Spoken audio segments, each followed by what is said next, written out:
talking about nature, it's important that we start from a place of interdependence. So I invite you all to close your eyes and feel your heart.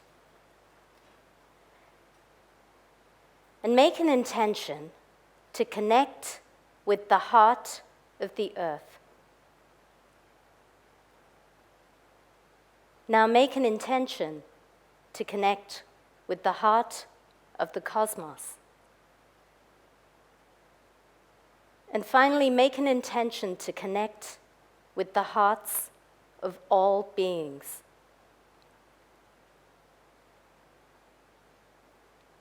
According to the United Nations Environment Programme, we are losing 150 to 200 species every single day through human causes. I'd like us to take a moment of silence to honor the lives of these species that we have lost.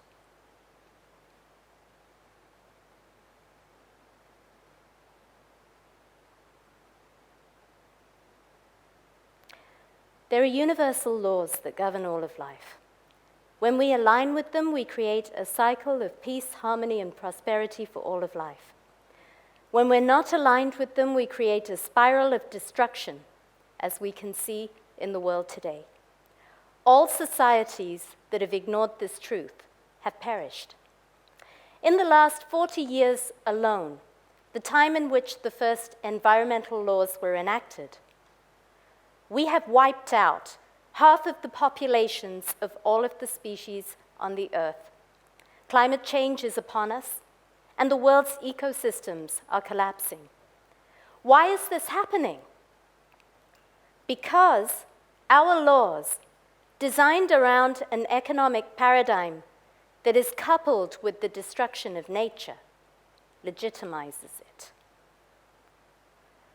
Jared Diamond, in his book Collapse, speaks of societies that extinguish themselves. All of them were acutely aware of their problems, but the thing that brought about their demise was their inability to let go of dogmas and beliefs, paradigms that didn't serve them anymore.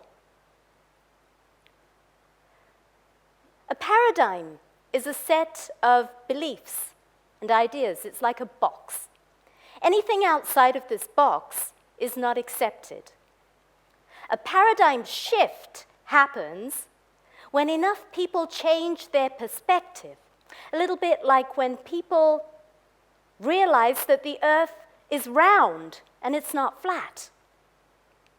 Our legal system operates within the following outdated paradigms which are based on 17th century science and philosophy. It's anthropocentric, extremely human-centered, believing that all of nature exists purely to serve human needs. It's adversarial. It pits one party against the other, as if we can co-create solutions to complex problems through blaming each other. It's mechanistic. It treats the world as if it's comprised of separate objects that are not related or interconnected. This is at odds with the fluid and complexly interdependent world that has long been recognized by modern science and ancient wisdom. Environmental law is failing, and it will continue to fail because it comes from the same paradigm that created the problem. If we're to solve our problems, we've got to start embracing ideas that come from a new paradigm. Because environmental law is designed to support economic growth, its purpose is to manage externalities, the negative effects of business as usual, without challenging the root cause of the problem, which is the economic system itself. This is why it has been unable to stop or reverse the damage.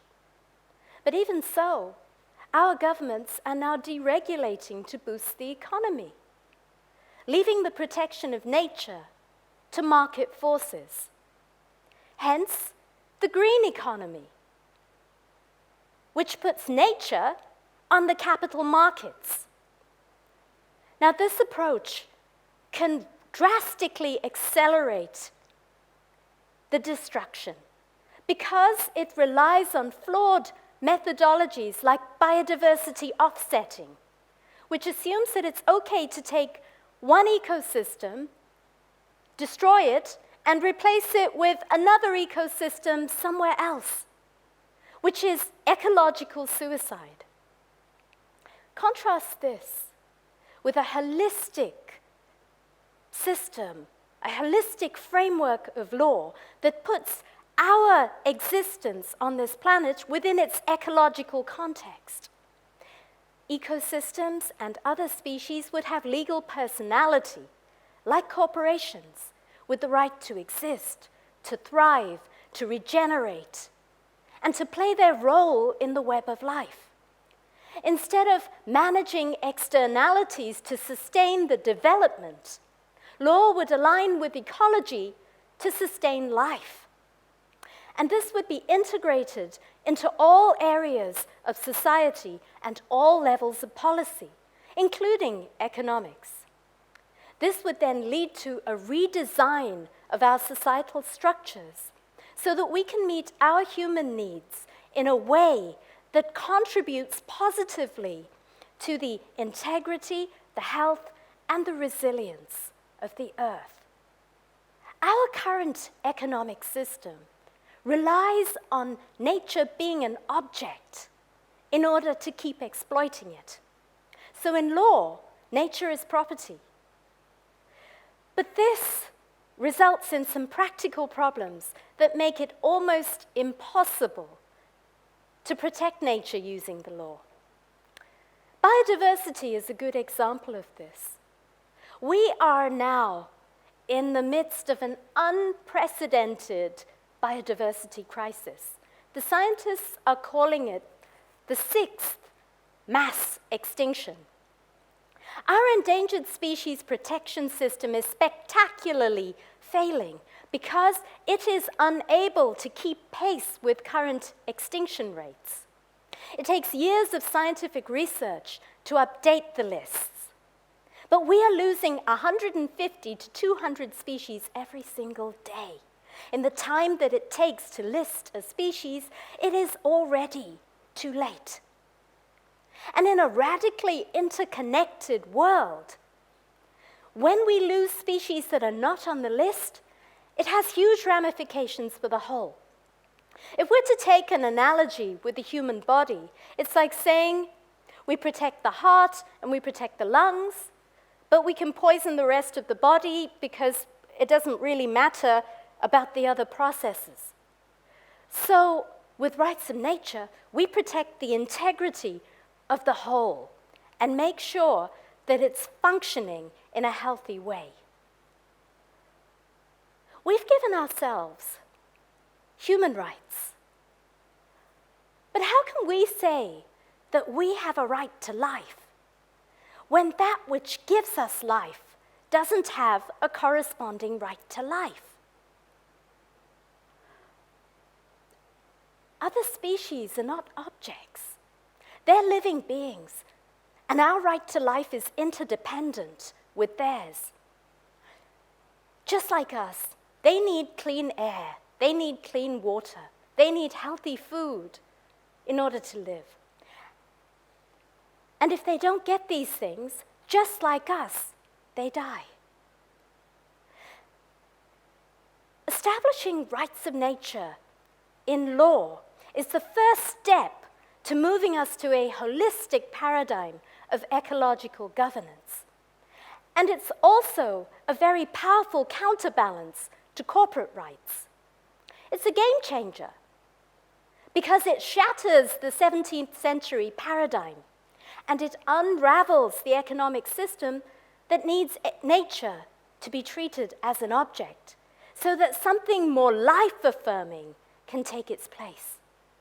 Rights of nature isn't just another law to add to the body of already ineffective laws.